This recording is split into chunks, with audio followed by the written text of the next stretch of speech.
پاکستان تحریک انصاف کے long march کا لاہور سے آغاز. وزیر داخلہ رانا ثناءاللہ کا چڑھائی کے ارادے سے آنے والوں کو بزور طاقت روکنے کا اعلان. اور جانیے گا کہ بھکتی کیا ہے اور بھکتی گائیکا سے ملیے گا.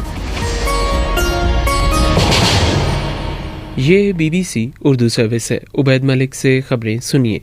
پاکستان تحریک انصاف کی جانب سے ملک میں فوری انتخابات کے لیے مطالبے پر زور دینے کے ساتھ ساتھ لانگ مارچ اب سے کچھ دیر قبل لاہور سے شروع ہو چکا ہے. اور PTI کی جانب سے اعلان کردہ منصوبے کے تحت یہ پنجاب کے مختلف شہروں سے ہوتا ہوا 7 دن بعد جمعہ 4 نومبر کو اسلام آباد پہنچے گا. تحریک انصاف کے مطابق اس سفر کے دوران لانگ مارچ کے شرکاء 11 مختلف شہروں سے ہوتے ہوئے وفاقی دارالحکومت پہنچیں گے. چیئرمین تحریک انصاف عمران خان نے لاہور کے لبرٹی چوک میں لانگ مارچ سے خطاب کرتے ہوئے کہا. اس بارے میں تفصیل جانتے ہیں اعظم خان سے. چیئرمین تحریک انصاف عمران خان نے ISI کے سربراہ لیفٹیننٹ جنرل ندیم انجم کو مخاطب کرتے ہوئے کہا کہ آپ نے کہا تھا کہ ہم سیاست نہیں کرتے. عمران خان نے کہا کہ آپ غیر جانبدار نہیں رہے. اس پریس کانفرنس میں نشانہ عمران خان کے اوپر تھا. ان چوروں سے متعلق آپ نے کچھ نہیں کہا ہے. عمران خان نے مزید کہا کہ DG ISI کان کھول کر سن لو. میں جو چیزیں جانتا ہوں اپنے ملک اور اداروں کی خاطر چپ ہوں کیونکہ میں اپنے ملک کو نقصان نہیں پہنچانا چاہتا. سابق وزیر اعظم نے کہا کہ DG ISI صاحب جب ہم تنقید کرتے ہیں تو ہماری یہ تنقید تعمیری تنقید ہوتی ہے. میں بہت کچھ کہہ سکتا ہوں, آپ کو جواب دے سکتا ہوں, مگر میں نہیں چاہتا کہ ملک کمزور ہو. تاہم پاکستان کے وزیر داخلہ رانا ثناءاللہ کا کہنا ہے کہ اگر عمران خان کا لانگ مارچ پرامن احتجاج کے لیے آتا ہے تو انہیں یہاں آنے اور احتجاج کی اجازت دے دی جائے گی. مزید تفصیل ثنا ڈار سے.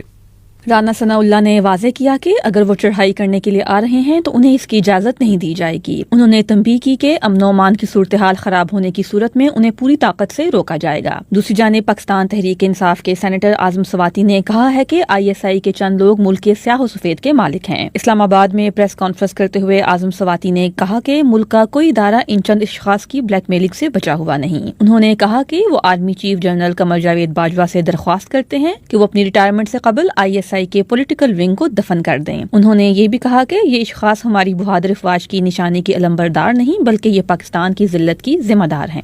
پاکستان کی وزارت داخلہ کی جانب سے جاری کیے گئے ایک بیان میں کہا گیا ہے کہ 11 اکتوبر کو کی جانے والی میٹنگ کے تناظر میں ملک میں ایک سیاسی جماعت کی جانب سے کیے جانے والے احتجاج کے دوران امن و امان کی صورتحال کو یقینی بنانے کے لیے ضروری اقدامات کیے جائیں گے.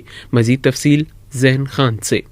وزارت داخلہ کی جانب سے جاری کیے گئے ایک بیان میں کہا گیا ہے کہ اگر امن و امان کو خطرہ لاحق ہوتا ہے تو آئین کے آرٹیکل 149(4) کے تحت وفاق اپنے اختیار استعمال کر کے صوبوں کو ضروری اقدامات کی ہدایت کر سکتا ہے. اس بیان میں سرکاری ملازمین کو خبردار کیا گیا کہ وہ کسی قسم کی سیاسی سرگرمی میں حصہ نہ لیں. بیان کے مطابق سرکاری ملازمین کی اولین ذمہ داری ہے کہ وہ ریاست کے ملازم ہونے کی حیثیت سے اپنے فرائض سر انجام دیں اور آئین کے مطابق وفاق اور صوبوں کے درمیان ہموار تعلق یقینی بنائیں. بیان میں کہا گیا کہ احتجاج سپریم کورٹ کے فیصلوں کی روشنی میں کیا جانا چاہیے. بیان میں کہا گیا کہ یقینی بنایا جائے کہ کوئی بھی سرکاری ملازم کسی قسم کے سیاسی احتجاج میں شامل نہیں ہوگا. گزشتہ شب پاکستان مسلم لیگ کاف کے صدر چودھری شجاعت حسین نے اپنے ایک ٹویٹ میں کہا ہے کہ چودھری پرویز الہی نے پہلے پاکستانی ہیں پھر وزیر اعلیٰ پنجاب ہیں. انہوں نے چودھری پرویز الہی کو مشورہ دیا کہ وزیر اعلیٰ ہونے کے ناطے ان پر ذمہ داری ہے کہ امن و امان کی صورتحال برقرار رکھیں. گائکی میں ایک انداز بھکتی بھی کہلاتا ہے. عموماً مذہبی محفلوں میں مرد ان انداز میں مذہبی گیت گاتے سنائی دیتے ہیں. بھکتی کیا ہے, اس بارے میں مصنف بھارو مل عمرانی نے BBC کو بتایا.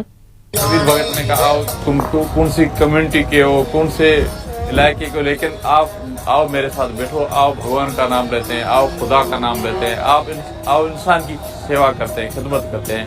انسانیت کے درس کو انہوں نے پھیلایا. تو اسی وقت ان چیزوں کو لوگوں کو سمجھانے کے لیے جو راگ گایا گیا اس کو بھکتی راگ کہا جاتا ہے. بھکتی گانے والی زرینا اوڈو نے BBC سے بات کرتے ہوئے کہا, خیال جو پان بھگت ہو. میرے والد بھکت تھے, بچپن سے بھکتی کا شوق تھا. لوگ کبیر بھکت, کبیر کرشن بھگوان اور ہنگلاج ماتا کی فرمائش کرتے ہیں. وہ جو بھی فرمائش کرتے ہیں ہم پوری کرتے ہیں. ہمیں لوگ بلاتے ہیں, عزت و احترام کرتے ہیں, وہاں جاتے ہیں, ساری رات گاتے ہیں, صبح کو واپس آتے ہیں. سجی رات گائے صبح جوڑے. مزید خبروں کی تفصیل جاننے کے لیے آئیے bbcurdu.com پر. یہ خبریں یہاں BBC اردو سروس سے سن رہے ہیں.